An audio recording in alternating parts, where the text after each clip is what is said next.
ده روتيني ليوم الخميس، واحنا بنعمل روتين سوا. معايا مشكلة من متابعة بعتها لي على الصفحة، عايز تاخد رأيكم وتكتبوا لها رأيكم في الكومنتات، تقول لها هتتصرف ازاي. البنوتة بتقول انا متجوزة من كام سنة، مش ساكنة في بيت عيلة، بس ساكنة قريبة من العيلة. وفي بداية جوازي كانت الدنيا كويسة جدا ومفيش اي مشاكل خالص، وكنت انا وسلفتي كويسين مع بعض، وكنت شايفاها حد كويس وطيب وغلبان. لحد ما في يوم اكتشفت المصيبة، اكتشفت اني عبيطة، واني كنت مصدقة حاجات مش حقيقية، وان هي ما بتكرهش حد في الدنيا قدي، وطلع من جواها سواد من ناحيتي مش طبيعي.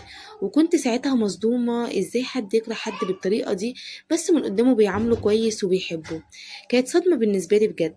ومن ضمن المشاكل اللي هي عملتها لي، ان لو كنت كحيت الكحة كانت تروح تقول لحماتي دي مرات كذا كحت بجد، وكانت بتسخنها عليا. واكتر حاجة كانت بتضايقني لما كانت تبقى هي اللي تتكلم عليهم، وتروح تحكي على اساس ان انا اللي بتكلم.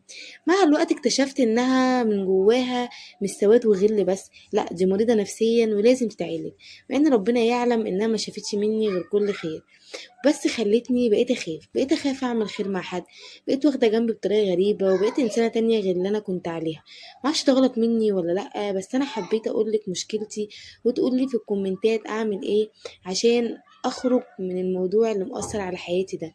لأن لحد دلوقتي مش قادره اتخطى فكره ان في حد بيكره حد في الدنيا بالطريقه دي من غير ما يكون عمل له حاجه. وكمان عاوزة تاخد رأينا في ازاي تتعامل مع الناس من غير ما تكون خايفة، ان هي شايفة ان كل الناس كده، مع ان الناس معاها كويسين. اكيد فهمتوا قصدها واكيد وصل لكم. هي خايفة تتعامل مع الناس، خايفة يبقوا كل الناس بيكرهوها وعاملين بيحبوها، فبقت منطوية، بقت واخدة جنب، بقت واخدة ركن كتير. فالموضوع أثر على حياتها. فهي عاوز تعرف تعمل ايه عشان تخرج من التأثير اللي حصل لها ده، وتلاقي حل ازاي. ساعدوها واكتبوا لها في الكومنتات رأيكم. وكده انا خلصت معاكم الروتين بتاعي.